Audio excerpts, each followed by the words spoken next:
Good afternoon, everyone. Welcome to the 2021 Berkeley Public Health Virtual Commencement. My name is Quin Hussey. I use the pronouns she, her, and I'm the Assistant Dean for Students and have the honor of serving as your MC for our event today. Before we begin our event, I would like to take a few moments to do a land acknowledgement. This acknowledgement was written by the American Indian Graduate Program and the Office of Graduate Diversity. We recognize that UC Berkeley sits on the territory of Huichin, the original landscape of the Chochenyo-speaking Ohlone people, the successors of the sovereign Verona Band of Alameda County. This region continues to be of great importance to the Muwekma Ohlone tribe and other familial descendants of the Verona Band.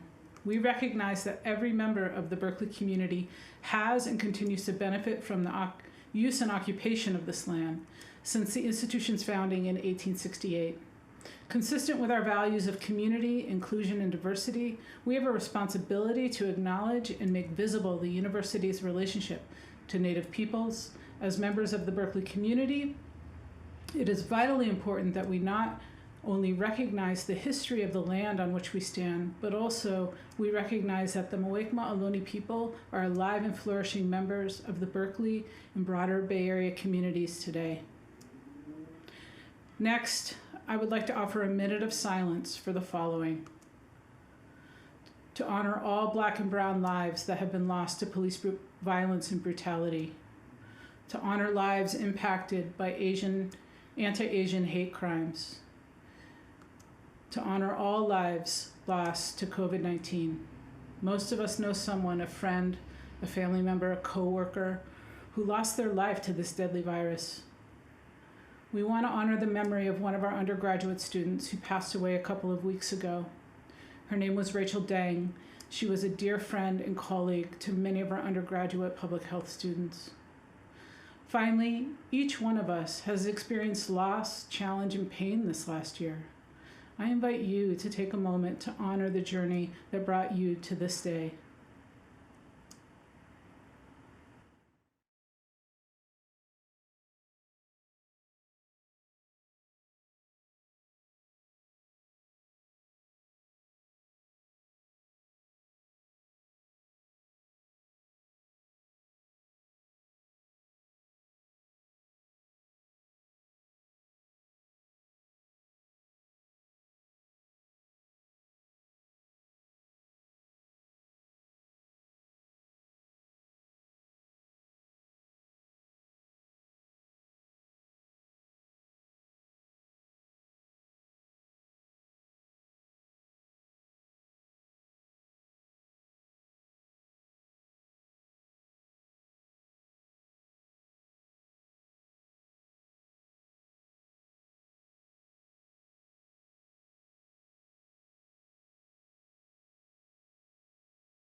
Thank you so much. Graduates of the Berkeley Public Health Class of 2021, you are truly extraordinary. The ways you have come through together as a community during what has been one of the most challenging times in our world's history has been truly amazing. You exemplify the term resilient.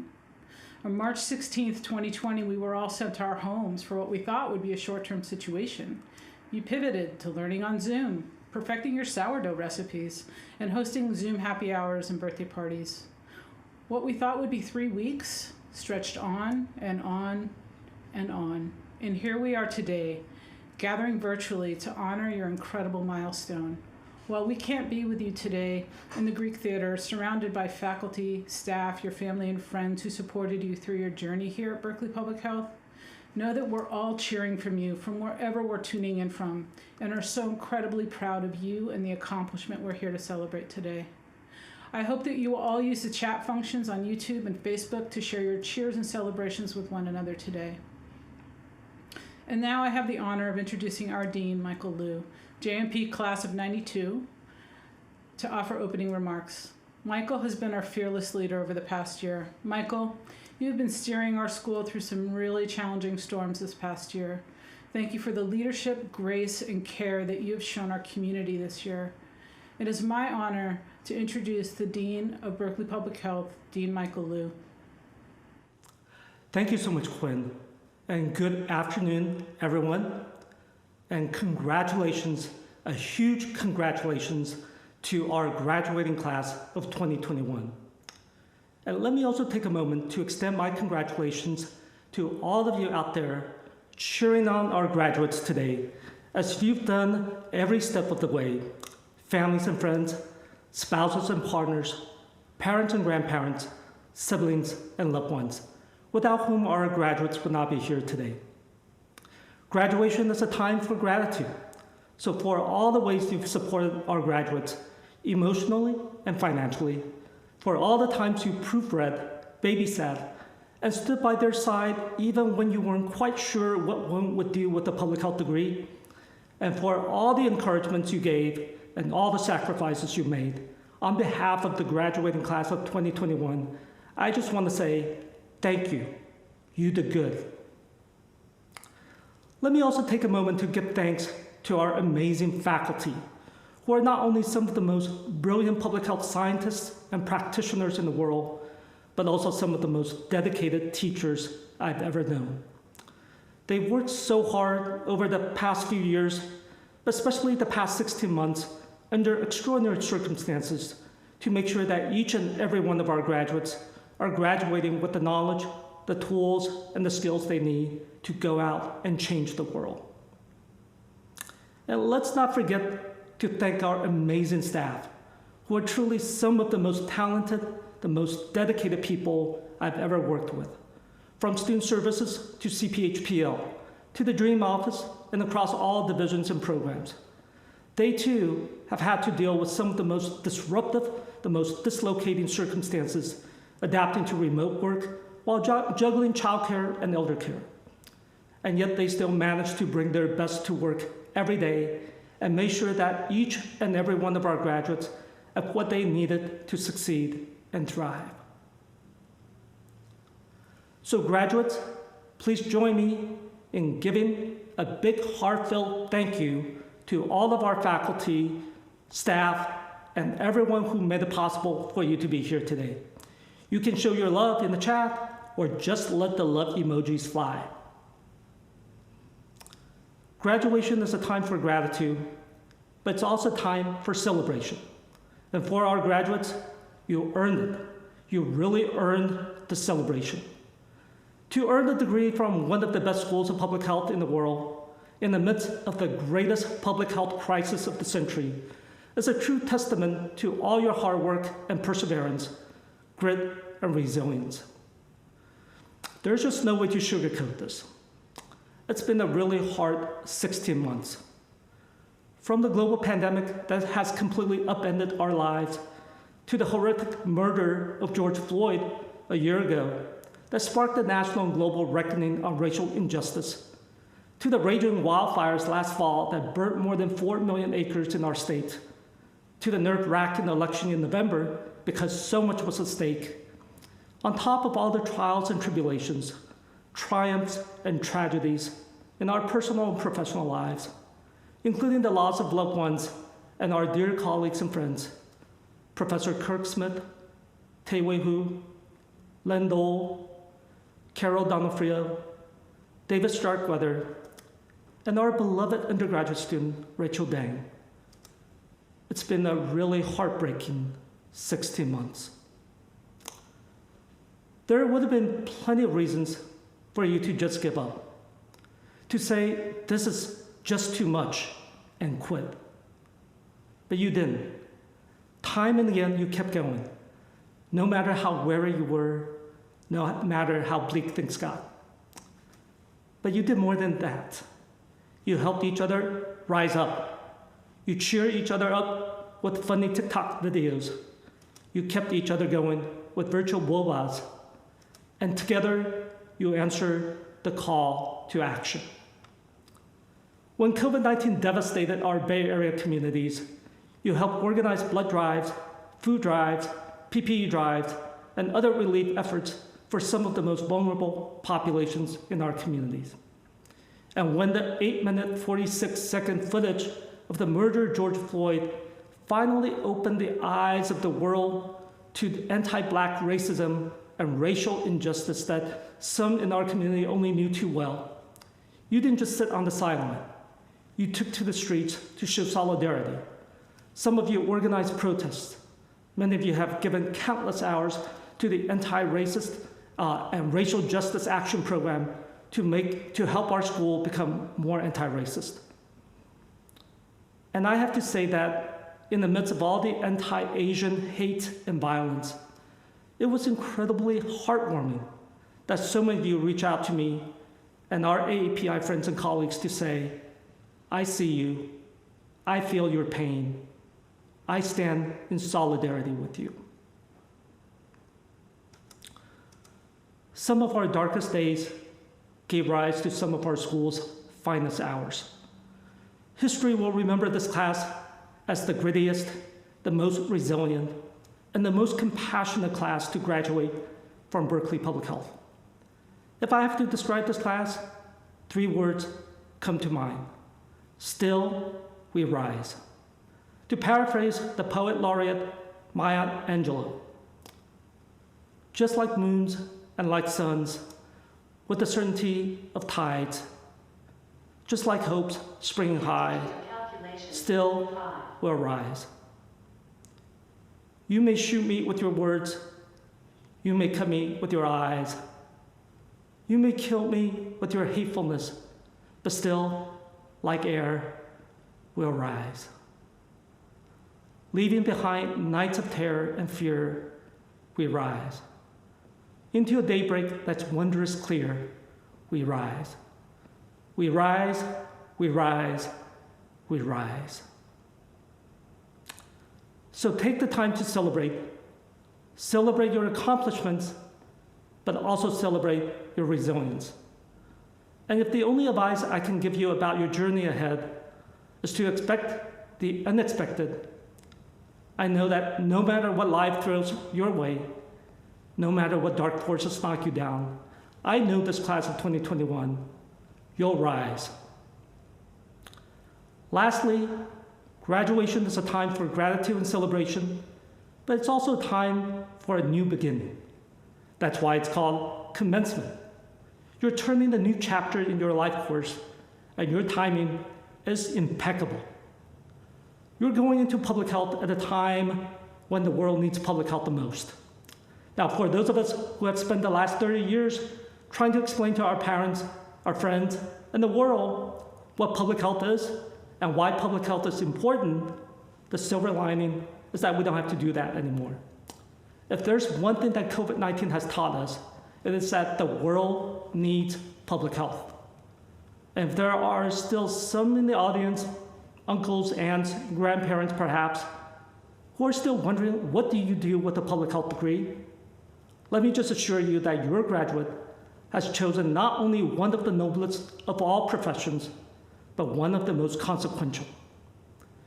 Because when you think of some of the biggest problems facing the world today, when you think of some of the greatest existential threats to humanity in the 21st century, from climate change to pandemic outbreaks, from chronic diseases to social inequality, these are all problems that require public health to be front and center in driving solutions.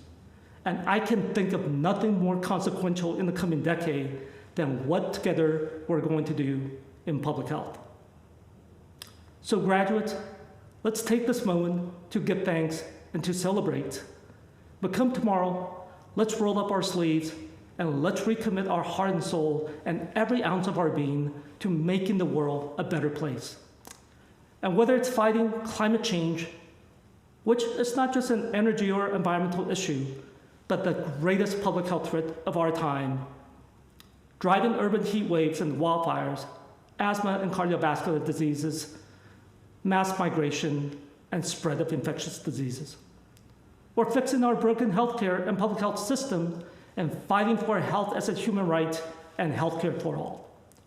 We're tackling health inequities not by alleviating symptoms, but by treating root causes, by fighting social injustices and dismantling institutionalized racism. And not by rushing back to normality. As the novelist Arundhati Roy put it, dragging the carcasses of our prejudice and hatred, our avarice, our data banks and dead ideas, our dead rivers and smoky skies. but by starting anew, armed with the knowledge, the tools, and the skills you've gained from the best school of public health in the world, ready to imagine another world and ready to fly for it. Graduates, today you join the ranks of the 18,000 Berkeley Public Health alums who have come before you. You are now a Berkeley Public Health changemaker. So congratulations, class of 2021. It has been an absolute honor to serve as your dean, and together, let's go out and change the world. Now, I will turn the program back to Dean Hussey to introduce our student speakers. Thanks, Michael. I'm pleased to introduce our student speakers. First up, we have our undergraduate speaker, Chigozie Maduchukwu. Chigozie was born and raised in Elk Grove, California, and is proud of his Nigerian heritage. During his time at Cal, he served as the co-founder and president of ATP at Berkeley, an organization for pre-physical therapists, nurse practitioners, and physician's assistants. Chigozie currently serves as the co-senator for equity and inclusion in the Regents and Chancellors Scholars Association, and is honored to have been a Regents and Chancellor Scholar himself. I'm pleased to introduce our undergraduate speaker, Chigozie Maduchukwu. Before starting this discourse, I would like to acknowledge that this land we are on is a territory of the Oloni people. It is on this land that we recognize injustice and undeserved privilege. And it is also on their land that each of us is able to earn our degrees from the esteemed UC Berkeley School of Public Health. I am honored to speak to my peers today and to the faculty of the School of Public Health. I'd like to welcome family and friends who are watching or listening to this virtually. Even though we are glad to be receiving our degrees, our hearts wish we could be physically together. My time here at Berkeley School of Public Health was rewarding and difficult. I come from a family of 6 with nearly no extended family in the nation. I grew up thinking that preventable death in Nigeria was normal and that annual grief was common. I felt distance from my family in Nigeria and began to believe that my siblings were the only friends I needed. Coming to a school of over 30,000 undergraduates was a bit of a culture shock. My network was replaced by peers who were all trying to find their place in the world. But the class of 2021 was reminded almost each semester about how the world needed us. But this sense of purpose and belonging doesn't exist in all of us and hasn't been present in most of us. I suffered from anxiety and imposter syndrome. I didn't think I could keep up academically. I felt inferior in extracurriculars. I thought I was alone in my struggle, and by my sophomore year, I burned out. While I was tackling my burnout symptoms, I eventually examined the root of the matter. Why did I burn out? What events led up to the burnout? What do I need to do to prevent another burnout? Therapy, stress management, and new mental health behaviors treated the symptoms, but I needed to look deeper. I realized that our world praises the last-ditch wins. We praise the win of a heart surgery and never take a retrospective look. But what if we started to win before that point? What if one of the wins was including affordable and healthy grocery stores in every neighborhood? What if we won with clean and efficient public transport to take individuals to these stores? What if education on diet and exercise was a win? This isn't an exaggeration. Public health professionals see much of clinical care as too late.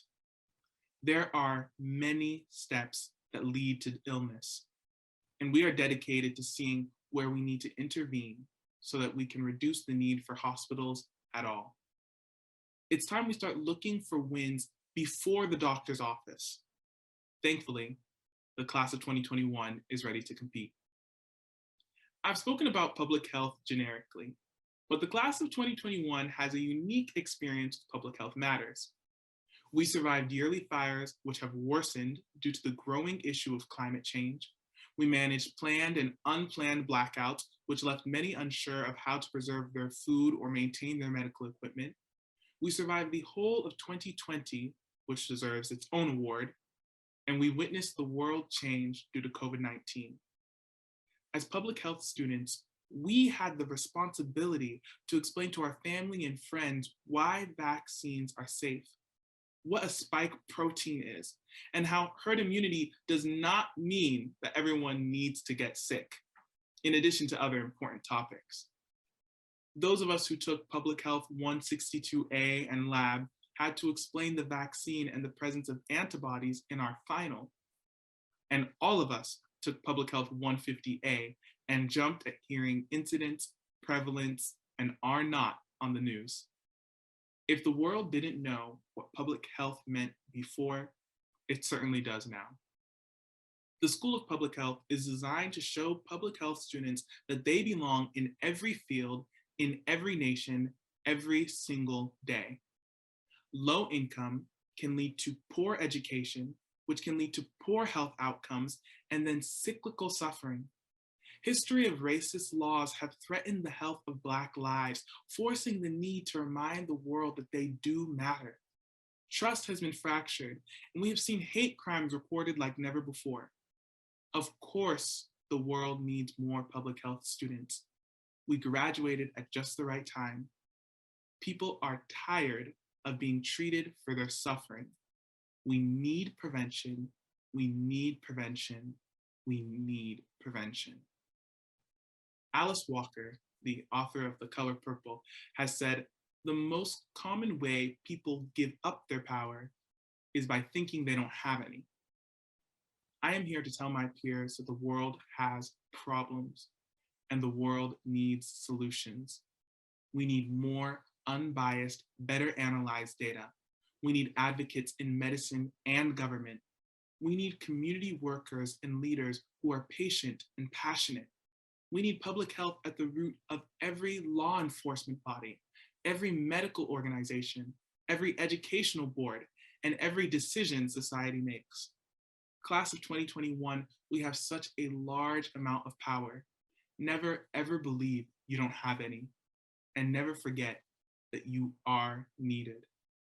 Thank you, and congratulations to the class of 2021. Thank you, Chigozie. Next up, we have our graduate speaker, Mariah De Zuzuarregui. Mariah is an MPH student in health and social behavior with a specialization in maternal, child, and adolescent health. As a passionate advocate for health, equity, racial and cultural diversity, and immigrants' rights, Mariah's dedication and commitment to the underserved go beyond her service to the UC Berkeley community. Mariah's values and commitment to the underserved are grounded in her background as a first-generation graduate, immigrant, and woman of color, along with her multidisciplinary training. I am pleased to introduce our graduate student speaker, Mariah De Zuzuarregui. Thank you so much, Quinn, for your warm, humbling, and welcoming remarks. I guess now it's my turn to welcome everyone else. So hello, proud families, friends, faculty, staff, and most importantly, my fellow graduates. Mabuhay. My name is Mariah De Zuzuarregui, and it's my honor to congratulate the class of 2021 for this momentous milestone. Today marks the culmination of our collective sacrifices and achievements during these extraordinary times. In the past year, the Berkeley community swiftly adapted to Zoom, not only for online learning, but also for community-engaged action to pave the way for social justice, recovery, and renewal. The School of Public Health came close together despite being at least 6 feet apart, and I was reminded why I, a double bear, chose UC Berkeley not once, but twice as my proud choice for higher learning for both my undergraduate and graduate studies. While I am now graduating from this noble institution with 2 degrees, I underwent an unpaved path to higher education as an immigrant and first-generation graduate. When I was 14, my family immigrated from the Philippines in pursuit of greener pastures. We condensed generations of our existence into cramped suitcases, abandoning the familiar parts of ourselves, customs, and culture that couldn't fit into the 50-pound limit we were permitted to carry. You see, When immigrants leave their homes, they make themselves light. They make themselves small. They make themselves adaptable. Everything else, not necessarily by will or by choice, becomes extra baggage. Despite the uncertainties concomitant with unfamiliar land, we abandon our home, determined to call this one our own. In many cases, immigrants relinquish cultural and linguistic ties in their home country to assimilate into the dominant culture. I thought that becoming American meant I had to abandon parts of myself that others might find too exotic, too ethnic, and too pungent, so that I could smoothly harmonize into America's melting pot without being othered. However, as I navigated institutions that were not built for me, I realized that keeping harmony by suppressing my identity is an obliteration of my roots. It is conformity to the status quo. Blending in is not belonging. I have broken molds my entire life, and I refuse to make myself small again. After all, it is through our collective differences that transform America from a mere melting pot to an ambrosial salad bowl. You see, as much as I dislike salads, this is the entree I am serving you today because it teaches a delectable lesson. Each individual component of a salad bowl keeps its native and distinct flavor, even as it mixes with others. So must we. Systems and institutions thrive only when we embrace racial, ethnic, and cultural diversity and foster inclusion. Systems and institutions thrive only when we embrace racial, ethnic, and cultural diversity and foster inclusion.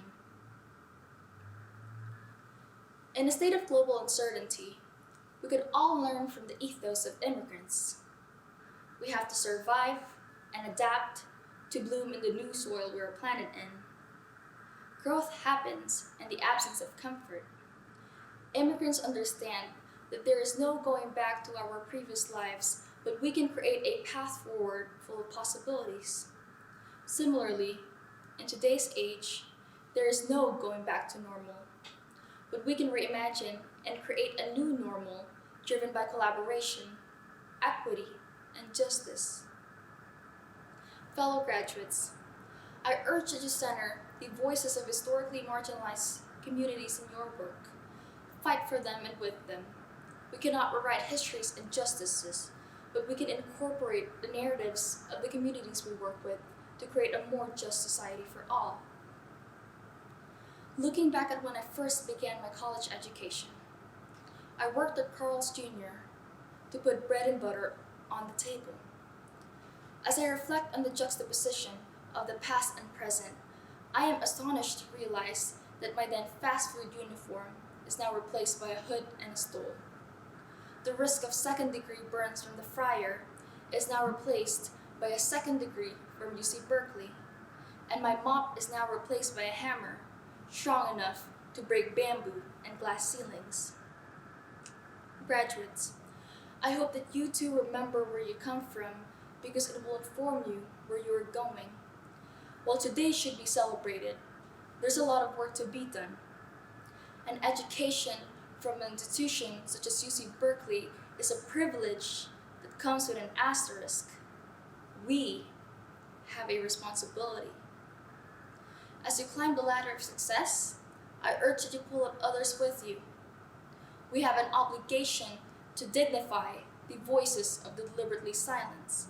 We have a duty to address institutional and environmental racism, violence against Black, brown, Asian, and trans bodies, police brutality, and other fundamental causes of inequities that are deeply rooted in our systems.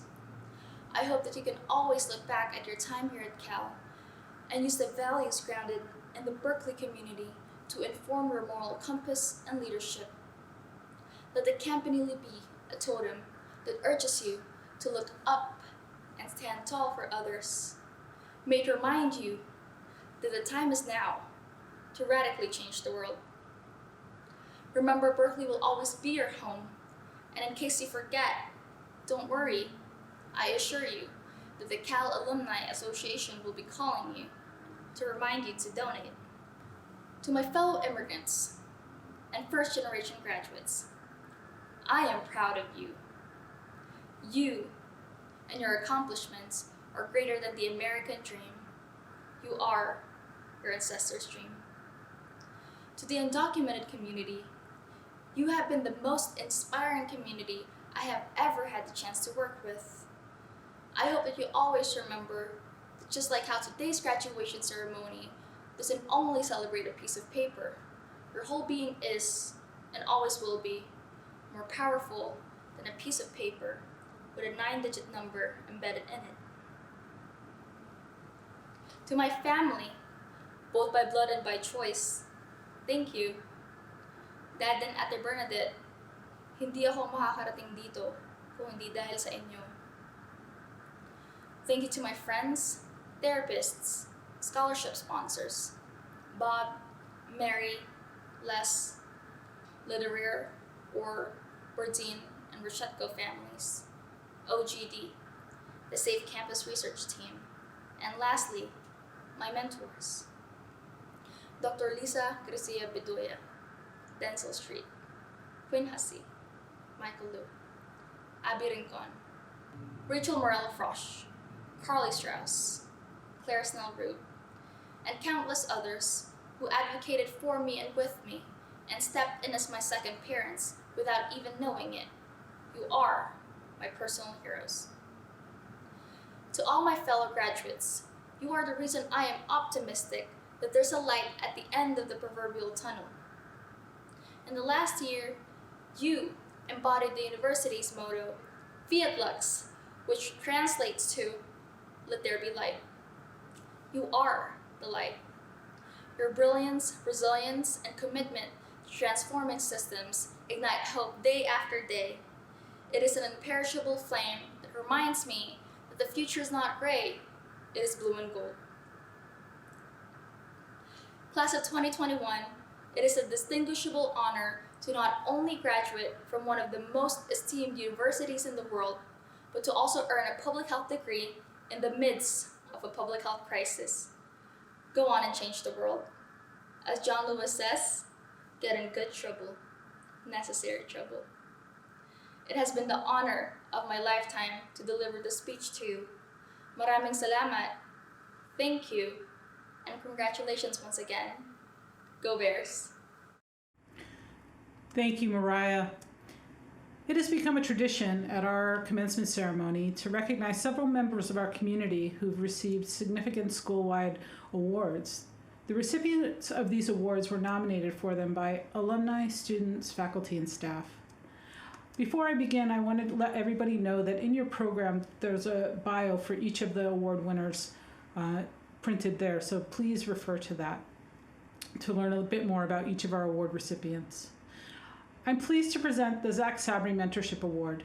This award was established in 2004 on the occasion of the retirement of Professor Sabry, in tribute to his outstanding commitment to mentoring. The award is given to a faculty member who has a distinguished record of mentorship and has been nominated by a graduating student. This year, the Zach Sabry Award goes to Dr. Emily Oser. I'd like to share a few words from one of Emily's nominators. They wrote, "Professor Ozer has been one of the most influential mentors I have ever worked with. She leads with empathy, integrity, and passion. Her ability to form meaningful, supportive relationships with students is truly noteworthy. Professor Ozer always makes me feel like my voice and experience matters. She encourages and challenges me to try new things and take on new roles. She has connected me with so many opportunities and people that have made my educational experience so rich. It is my great honor to present the 2021 Zach Sabry Mentorship Award to Dr. Emily Oser. I would like to introduce Dr. Oser and invite her to share a few words. Emily? Thank you very much. I feel deeply honored to receive the Sabry Mentorship Award, which is so meaningful for several reasons.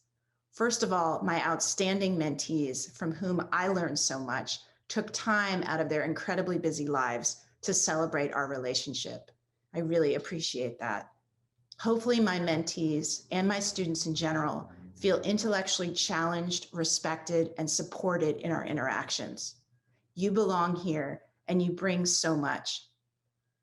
Second, because mentorship is about making a human connection. It's not always easy to create meaningful and supportive human relationships at Berkeley, in person, but especially on Zoom.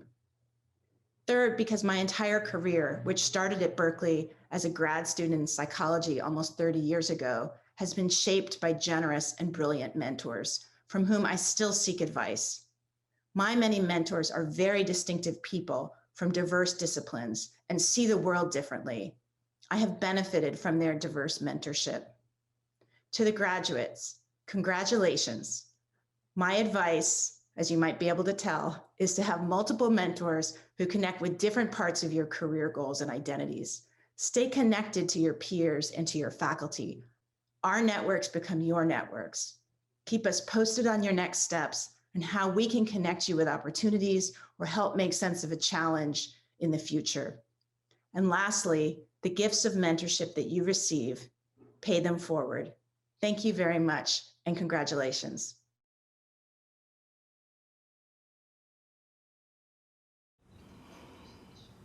Henrik L. Blum Award for Distinguished Social Action.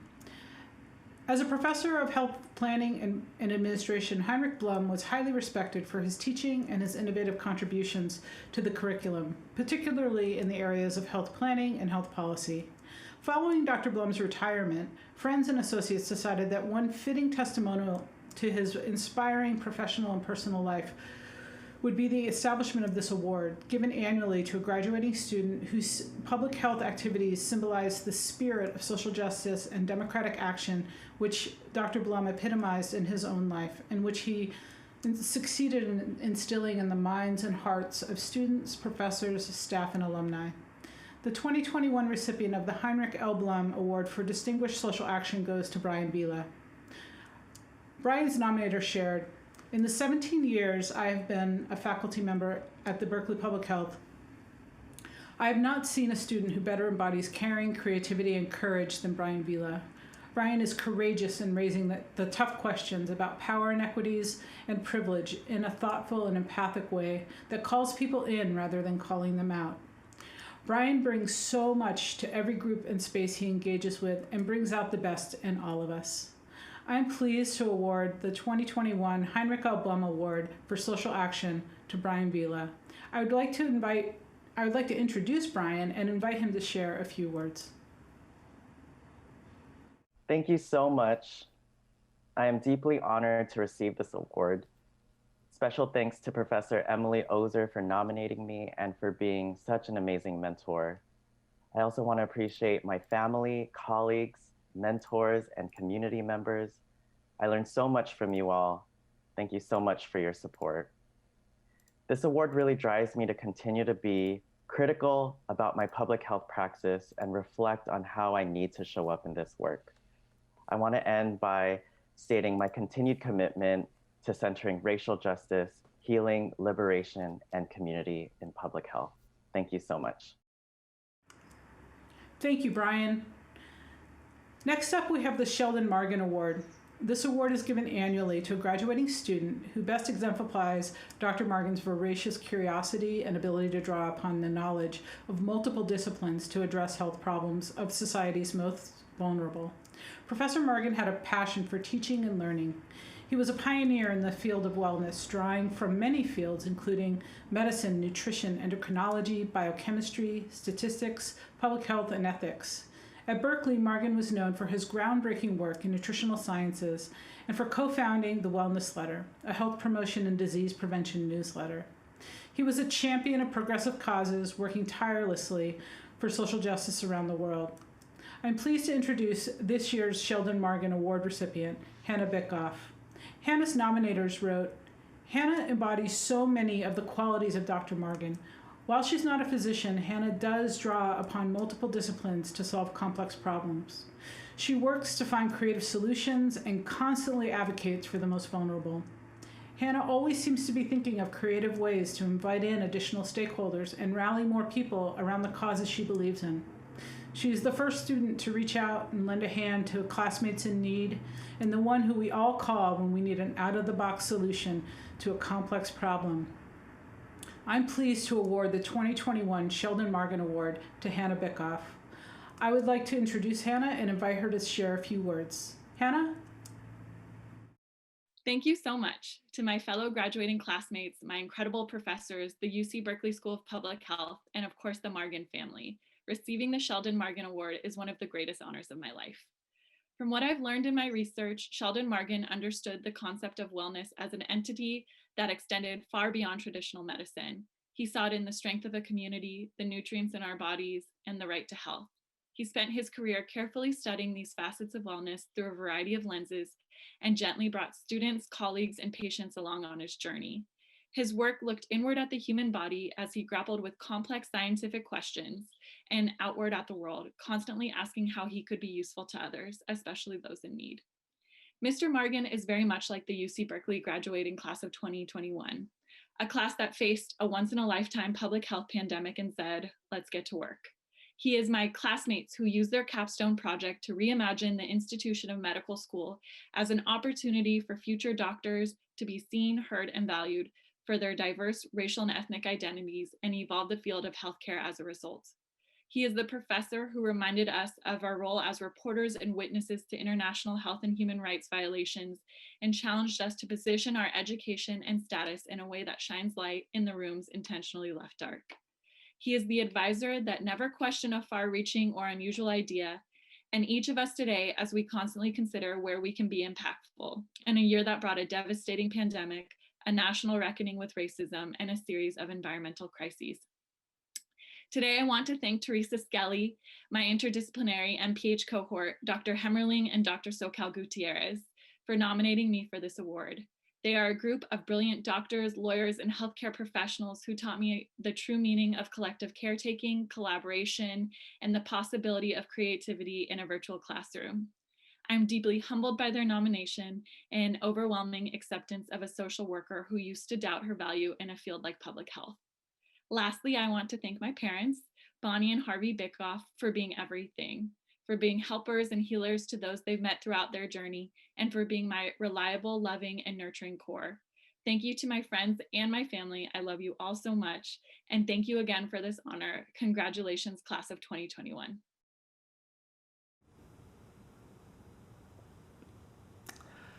Congratulations, Hannah.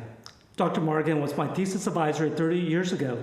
And I'm thrilled that this award in his honor is going to someone truly special.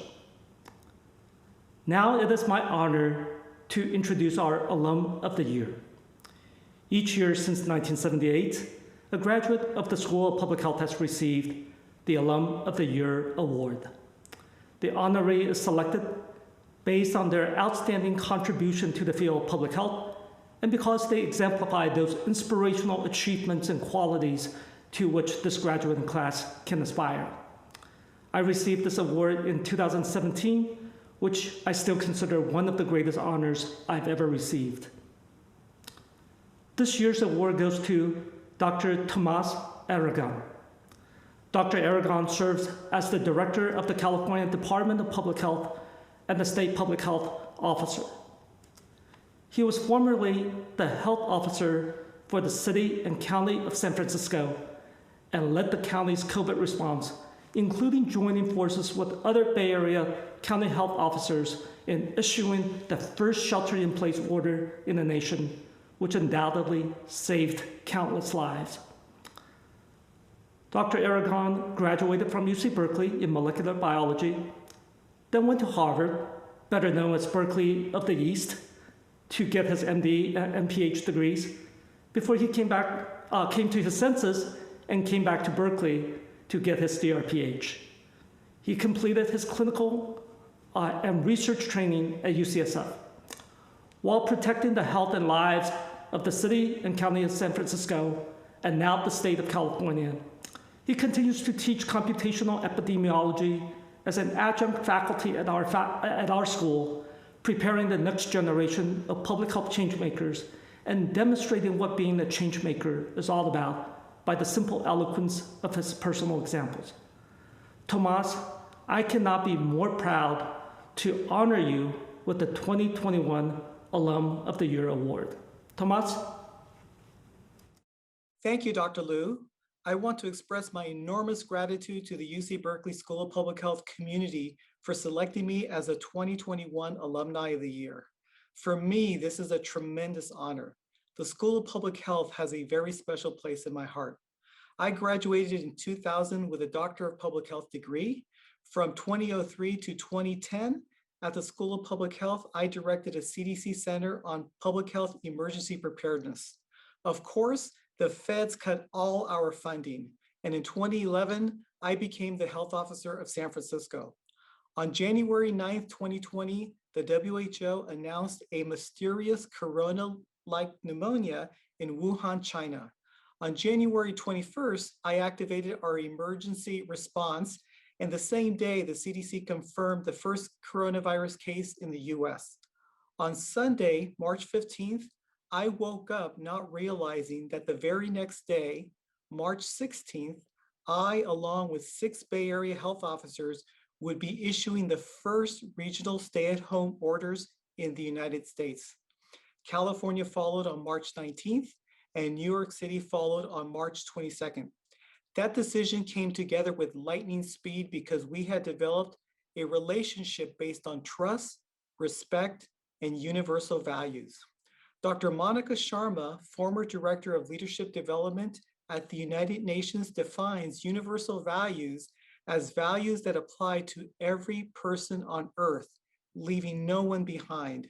She learned that embodying and promoting the values of dignity, equity, compassion, and humility are the most effective.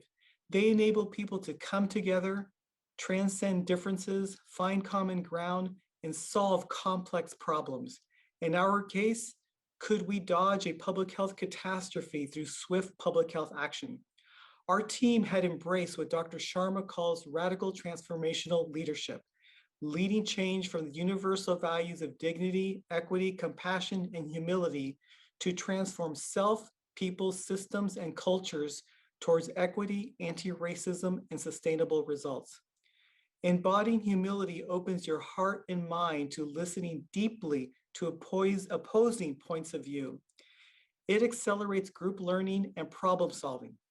With humility, you come to appreciate and value multiple truths. You embrace curiosity over certainty, inquiry before advocacy, and discernment over judgment. Today, as you embark on your public health careers, I hope you will become radical transformational leaders and embody and promote the universal values of dignity, equity, compassion, and humility in every interaction, in every conversation, and in every decision. Thank you.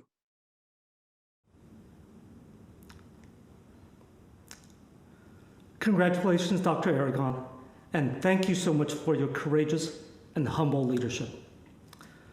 I will now invite our faculty members to share some words of congratulation to our graduates.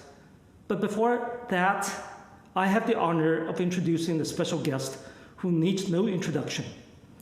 Dr. Tony Fauci is the director of the National Institute of Allergy and Infectious Diseases and President Biden's chief medical advisor.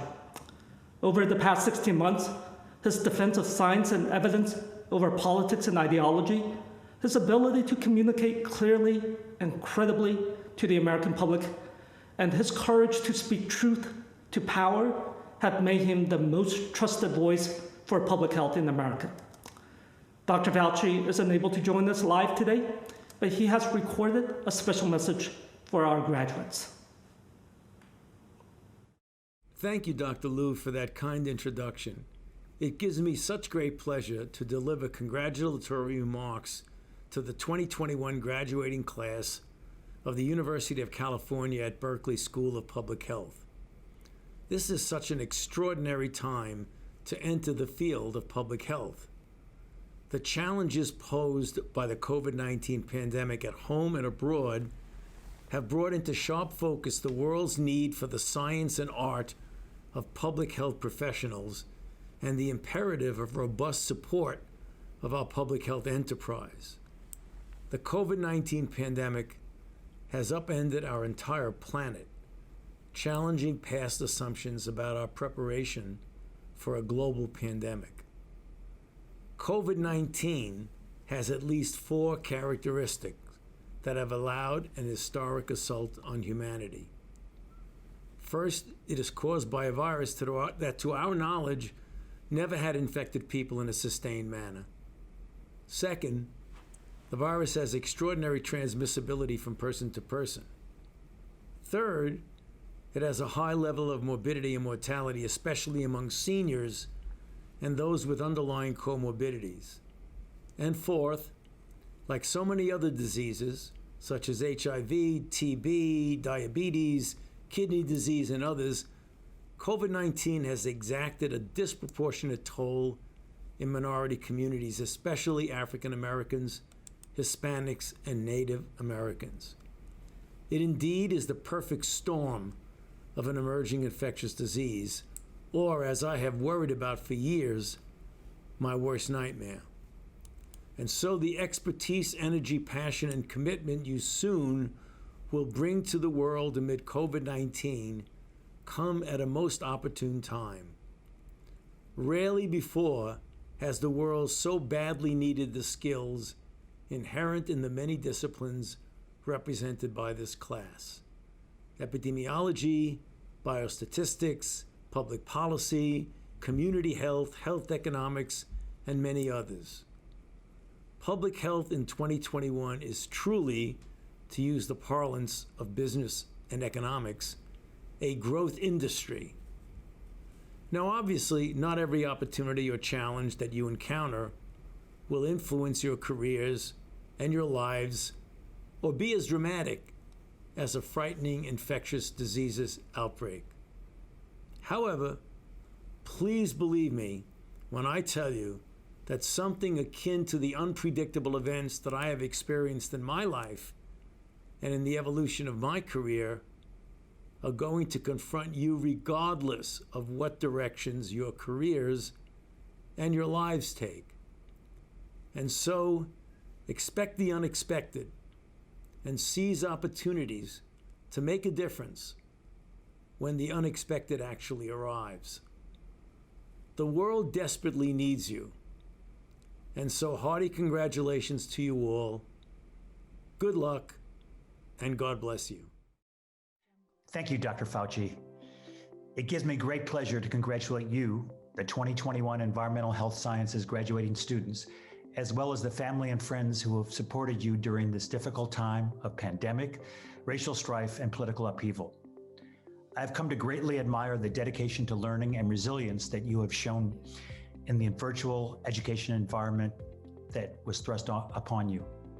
I especially want to commend your commitment to environmental and social justice and advocacy for diversity, equity, and inclusion in our program. You have made our EHS program better, and I know you will take this commitment and advocacy with you to make the world better as well. I know that you will take on the great existential and environmental challenge that human society currently faces, climate change, with the grit and determination that you have shown me over the past 2 years. With great pride in your educational achievements, I again congratulate you upon your graduation. And now it gives me great pleasure to turn the mic over to Kim McPherson. Thanks, John. Congratulations, class of 2021. It's an important and powerful time to be graduating with an MPH, moving now towards your next professional or academic experience with society still in the midst of profound change. No one needs to explain the importance of public health anymore. We're all living it. You have the potential to make enormous impact, taking the skills, knowledge, and relationships you fostered during your time here at Berkeley. You are needed and are going to be a valued member of whatever team or organization you're headed to. Also, as a source of truth and evidence-based point of view to your colleagues, families, and friends. We could not be more proud of you all for the high level of engagement and adaptation you showed as the learning environment changed overnight. The HPM faculty were all so impressed with each of you. It wasn't optimal, but we collaborated to turn the time we spent together, even though in a virtual mode, to something special and intentional, with a strong emphasis on creating a strong climate and seeking the full measure of everyone's lived experience and contributions. To our HPM graduates, we are so excited to see how you will use what you gained in the program as you're making change maker level impact. Some of you are heading to healthcare delivery systems, some to federal health agencies, others to consulting firms, health plans, advocacy organizations. There's so many ways to work towards improving and innovating the access, experience, and outcomes for everyone, not just those who've historically been able to benefit from the system. We look forward to having you as alumni and colleagues working together toward a better tomorrow. So congratulations to you, your families, and support networks on this amazing milestone and achievement. And next, I'm going to turn it over to Ndola to share her remarks. Courage, the most important of all virtues, because without courage, you can't practice any other virtue consistently. Maya Angelou. Dear students, you have endured very challenging times and you made it. You showed you have courage to question the most complex issues in public health, and you made it. On behalf of the DrPH co-directors, staff, and faculty, congratulations. I can proudly say that you are the next generation of public health changemakers, and it was an honor having you among us. I can't wait to hear what do you do next. Congratulations. Good afternoon, HSB class of 2021. I'm so thrilled to congratulate you on completing your degree here. You've really inspired me by your perseverance during a time of unprecedented crisis. As you know and have endured through your time here, we're in the midst of the pandemics of COVID-19, racism and police violence, and climate destruction. And you've shown us through your work that you embody the values of justice and equity that will help to repair the world and help pave the way for a much brighter future. So I just want to take this time to thank you for all of the gifts you shared with us while you're here, and that I know you will continue to do as you go out into the world as public health practitioners. Thank you again. To the graduating class of 2021, on behalf of the faculty in the Maternal, Child, and Adolescent Health Program, I want to say congratulations. You've made it through a very challenging year and you have excelled. Not only have you exceeded all of our expectations during this time, but you have shown extraordinary compassion and empathy and provided support to one another. Over the past year, many of you have endured incredible hardships, but you've also had joy. You've had babies, you've moved, some of you many times, some of you across the country, and you made lasting friendships. You personify resilience, and we are so proud that you are the next generation of MCAH leaders. We are definitely in good hands. Thank you. Now it's my turn to congratulate the infectious disease students. So we all went through a very difficult year, as we all know, and now you guys are graduating. And this word, congratulations, means a lot more than it did in the past. And so for the ID students, you got to learn and witness in real time what a pandemic does, and also learn that public health is the only thing standing between some sort of semblance of normal life and complete collapse of the world order. But I hope you also recognize that now we can't just go back to the normal life we had pre-pandemic. We can't go back to the normal life that unquestioningly accepted the kind of public health system that was totally unprepared to address the pandemic. And we can't go back to the life as usual that engendered all the health disparities that were unmasked in full force by the pandemic. So please don't go back to your pre-pandemic normal life. Create a different normal life. And again, congratulations and best of luck, and stay in touch. Thank you, Lee Riley. From the beginning of this year, we knew that we would face challenges, opportunities, and very interesting days. Congratulations to you all on this very interesting day. We are so proud of you. To the Public Health Nutrition class of 2021, you did it. Not only did you survive, you thrived during the last year. And while at Cal, You endeavored to address issues of human basic needs both on campus and in the community. You fought to combat food insecurity. With a focus on the planet and social justice, you created curricula in food and plant-based diets and advocated for maternal, child, and farm worker health. You investigated poverty and physical activity in hopes of understanding their impact on human health and nutrition. And you investigated and promoted innovative ways to improve our food system through media, advocacy, and pricing structures. You also worked alongside faculty and staff at Berkeley School of Public Health to create guiding principles and statements to promote anti-racism in the classroom in hopes of creating an anti-racist institution. And all of these efforts were in addition to your coursework. Now, with the tools that you've acquired in hand, I look forward to seeing you continuing your efforts to create an equitable, just, and diverse food system and level playing field for all. Clearly, our very interesting days will continue. And next, to Art Reingold. Thank you. I'm Art Reingold, the head of the Division of Epidemiology in the School of Public Health, and I'd like to add my congratulations to all of this year's graduates from the Berkeley School of Public Health, master's degree students, doctoral students, students of every kind who are receiving their degrees today. I think we can all agree it's been an unusual year, an unprecedented year in terms of all of the online education we've done and the fact that we haven't been able to be together in physical spaces. Nevertheless, I hope that you find yourselves well educated at the end of this year. I know that for me personally, I've had more meetings with the Chancellor and Vice Chancellor in the last year than I have in the 35 years that preceded it. And I've heard them say words like epidemiology and public health literally dozens of times. So not only is the leadership of our campus much more familiar with what we do, but I would venture to say that the entire country and world is much more familiar with what public health is all about and what epidemiology is.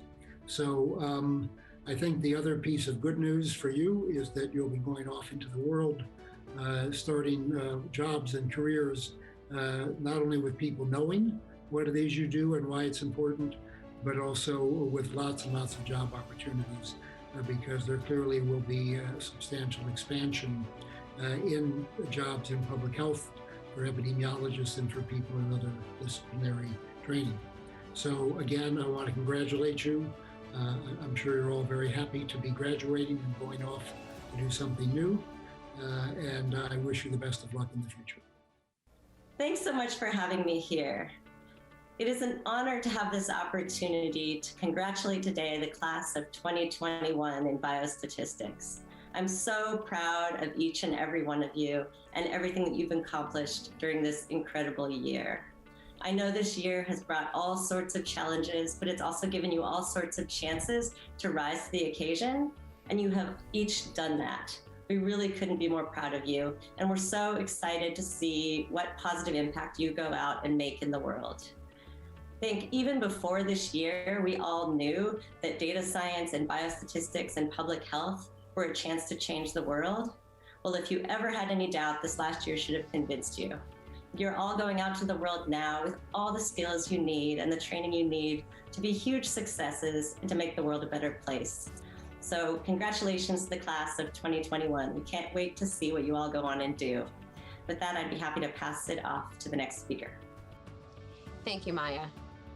I want to add my congratulations to those of the other faculty, and especially congratulate the students from the on-campus online professional MPH program. To all of our students, it has been such a pleasure to get to know you and work with you over these past few years. I know that you're already doing the hard work of public health in your communities, and I hope that we have provided you with some new tools, skills, and ideas for how to further the work that you're doing. This is a time where we all need public health, and I am so fortunate to see you all head back out into the world to be those leaders in public health. I hope that you will stay in touch. Let us know how you're doing. Maybe come back for a course again in the future. But please take care, be well, and know how proud we are of all of you. Thank you, Deborah. Congratulations, class of 2021, family members and friends. I am honored to be here today to celebrate the major achievements of our graduate and undergraduate students within the School of Public Health. You should be very proud of this significant accomplishment. I know I am. I am grateful for having the opportunity to know so many of you through teaching and mentoring, and I have witnessed firsthand your incredible resilience during an unprecedented time in our world's history. The past 14 months have not been easy. Not easy for students trying to learn in virtual classrooms, many uprooted from their homes, friends, jobs, internships, clubs, and other activities, and undergraduates who are mourning the loss of senior year plans. Not easy for graduate students, in particular, trying to finish research and dissertations, capstone projects, oral presentations, and internships via Zoom, and fulfilling their heroic responsibilities as graduate student instructors. Students, your training has prepared you well for entering the workforce in California, nationally, and globally at a time when your new skills and experience are needed more than ever to improve population health. I am so inspired by you and celebrate with you today your hard work, perseverance during a pandemic, and promise for the future. Congratulations, and go Bears. Thank you so much, Lisa, and a big thank you for all of our faculty. Now, it is my great honor to introduce our commencement speaker today, Vice Admiral Vivek Murthy, the 19th and 21st Surgeon General of the United States. I've known Dr. Murthy for quite some time, dating back to when both of us served in the Obama administration. During his first go-around as the nation's doctor, Dr. Murthy led the fight against many public health challenges facing our nation, from Ebola to Zika, from the opioid epidemic, and the growing crisis of loneliness. So when President Biden nominated and the Senate confirmed Dr. Murthy once again as the Surgeon General of the United States, all of us in public health were absolutely thrilled, recognizing that we needed a nation's doctor who's trustworthy, who can restore the public's trust that has been eroded by the last administration, who knows how to communicate science plainly to the American public, and who knows how to lead our nation out of the greatest public health crisis of our time. And so, Dr. Murthy, I am absolutely honored to have you as our commencement speaker today. Thank you for making the time to celebrate our students' graduation with us. So, graduates, I present to you Vice Admiral Vivek Murthy, the Surgeon General of the United States. Thank you so much, Dean Liu. I really appreciate your warm welcome. And I'm also so grateful for your outstanding leadership on maternal and child health in this country. To the esteemed faculty who are joining us today, to the staff of the UC Berkeley School of Public Health, to the proud family and friends watching today, and most importantly, to the graduates of the class of 2021, it's truly an honor to be with you. All of you graduating today have been on quite a journey together, and a lot of it has been unexpected. You may not have expected to find the close friends and mentors you found here. I'm guessing you didn't expect to consume so much boba tea or coffee as you powered through your problem sets and papers. But I know you didn't expect your education in public health to be disrupted by, of all things, a public health emergency. Yet in the midst of the change and suffering our world has endured, this gathering of promising public health leaders, and yes, I'm referring to you, is a testament to all the reasons we have to be hopeful about the future. When you got your Berkeley Blue acceptance folders and made the decision to enroll in your programs, I'm guessing there were some relatives, some friends who said, oh, a degree in public health, so what are you going to do with that? But I think it's safe to say those friends and relatives understand now what public health is.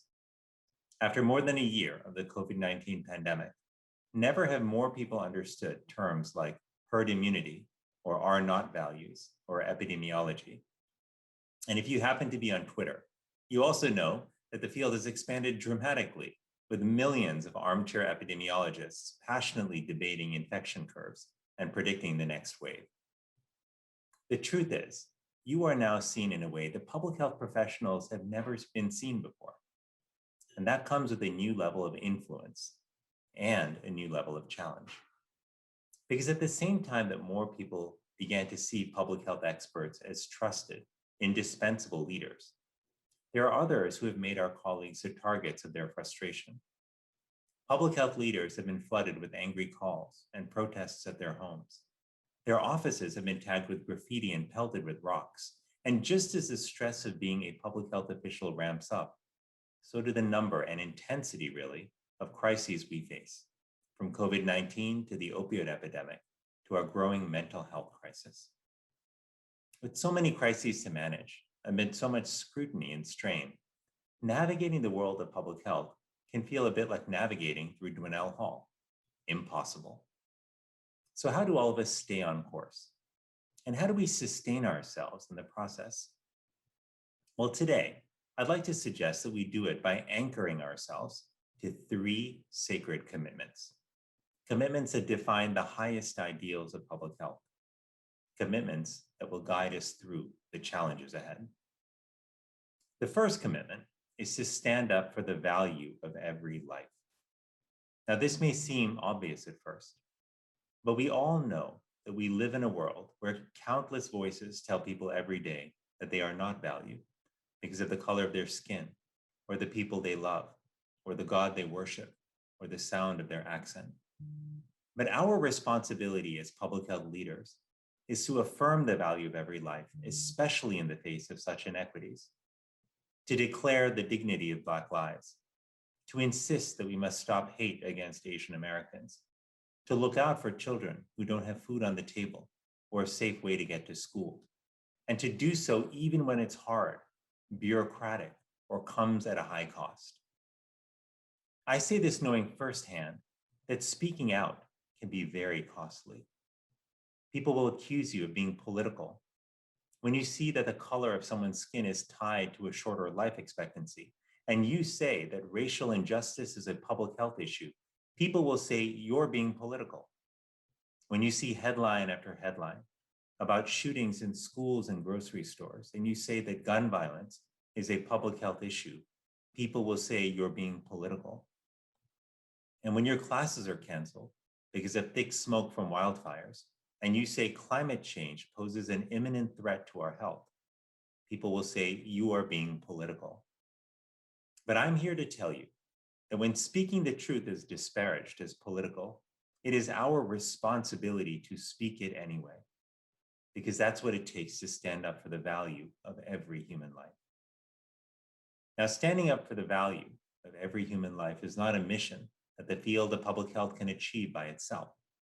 In fact, it requires us to be engaged in every community, every industry, every sector of society. So the second commitment I want to share with you is simple. Don't stay in your lane. Because public health doesn't exist in a silo. It's the foundation of everything else in society. As a physician, I saw young men and women who were depressed because they wanted to live fulfilling lives, but they went to schools that measured their worth with test scores and acceptance letters. I treated patients with diabetes who knew it would be good for them to eat more fresh fruits and vegetables, but they couldn't because the nearest grocery store was an hour-long bus ride away. I cared for elderly people who had been instructed to walk more to improve their health, but it wasn't safe to walk in their neighborhoods. All of them knew that they were stuck. And as their doctor, so was I. But years later, when I became Surgeon General, I got to witness how public health could strengthen the fundamental building blocks of health in our communities. I met psychologists who brought social and emotional learning programs into schools where kids came to understand their emotions and recognize their self-worth. I encountered advocates who brought mobile farmers markets and curbside gardens to communities in food deserts.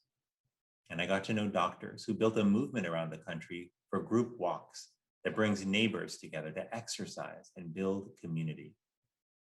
If these people had stayed within the traditionally understood boundaries of public health, They may have only spoken up in conversations about immunizations or food safety. But today, communities are stronger and healthier because public health leaders had the courage to get out of their lane and imagine a world where public health shaped our schools and our streets. At the end of the day, it's true that you are scientists, investigators, and analysts. But the work of public health isn't just technical. At its best, public health is a profession of imagination. It's creative. And you are in a position to empower others to imagine and create a world where everyone can thrive in their homes, classrooms, workplaces, and neighborhoods. And you may think to yourself, gosh, I'm not really wanted in those other places. But I can tell you that you are not only wanted, but you are needed. Because there are teachers all over this country who look at kids who are restless and lonely after a year of boarded up playgrounds and want to know what schools can do to support the emotional health and physical well-being of their students. There are employers who recognize the mental health struggles of their staff and want to know what they can do to support them and pursue wellness. There are mayors who are watching the rising tide of diabetes and obesity in their cities and want to ensure their constituents have safe places to walk, places to purchase healthy food, and to host a neighborhood picnic. All of these people are waiting for someone like you to validate their concerns, to guide their understanding, and to be a partner in creating better health. Standing up for the value of every life, strengthening the foundation of all sectors of society. These are no small tasks.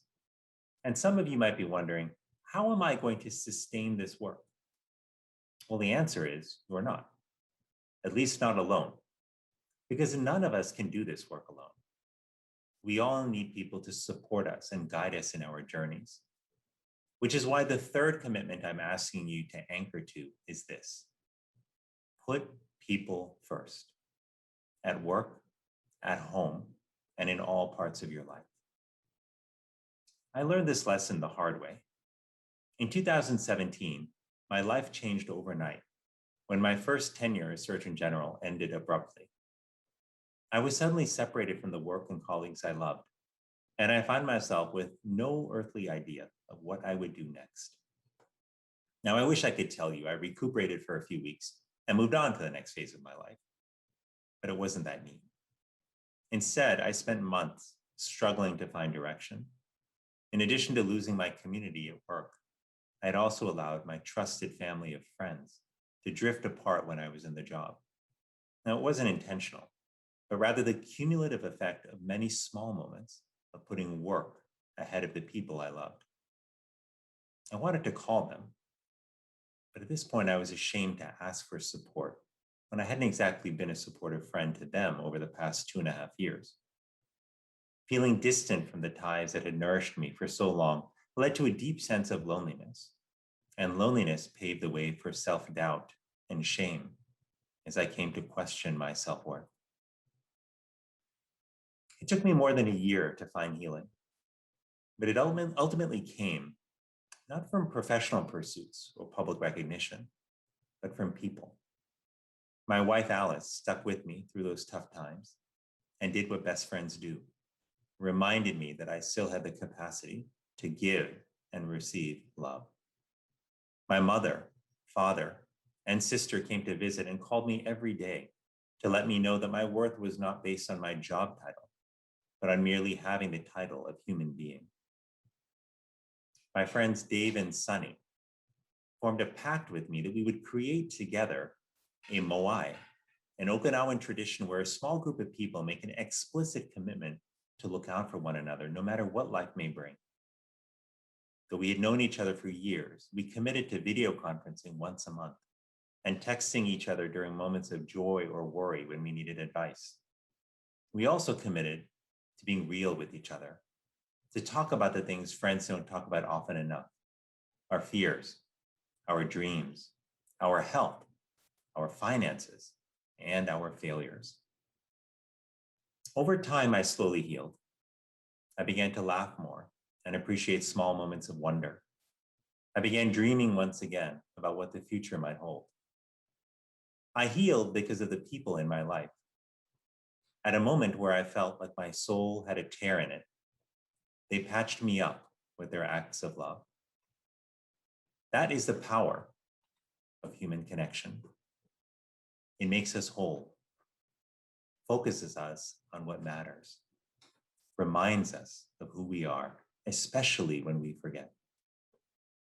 And we will forget, because the world around us will keep telling us that our worth is dependent on how many papers we have published, how many times we're mentioned in the press, how fancy our job title is, or how many people work for us.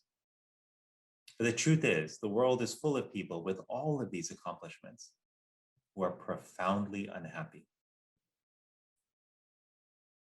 I want you to know right here and right now that the most important qualities you need to be a healer in society are the ones you had long before you began your public health degree. The ability to care deeply for others, to listen compassionately, and to lead with love. Despite what the world may tell you, that is enough.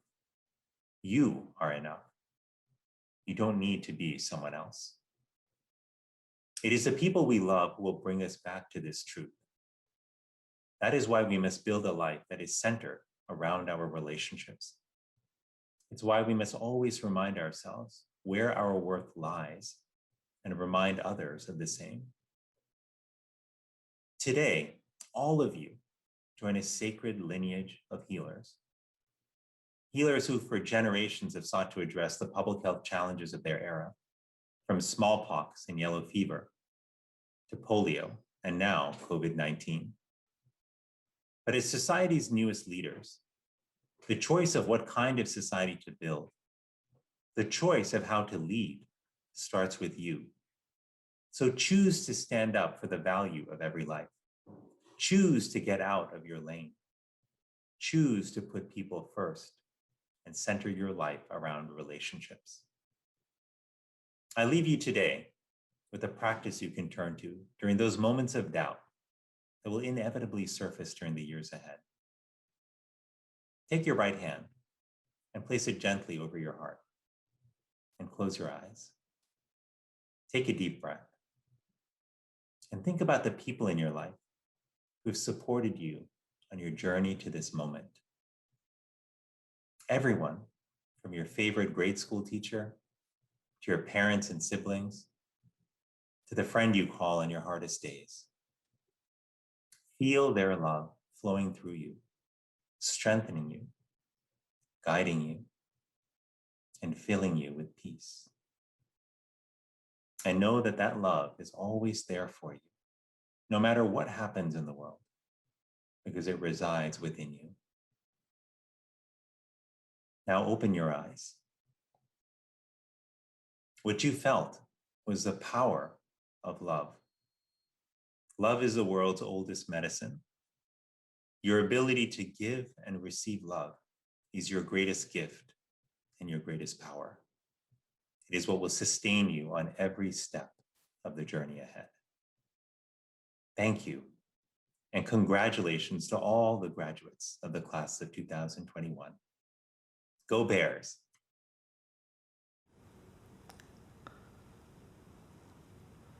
Wow. Thank you so much, Dr. Murthy, for those absolutely inspiring words. And thank you for all that you're doing to protect and improve our nation's health. I want you to know that all of us here at Berkeley Public Health are rooting for you. Now we've come to the moment you've all been waiting for, conferral of the degrees. This is the part of the program, if we were doing an in-person commencement at Greek Theater, where I would invite each graduate to come up on stage to receive their diplomas as I read off their names. Now don't worry, I'm not going to read off 539 names on Zoom, but instead, I will ask our graduates to please rise.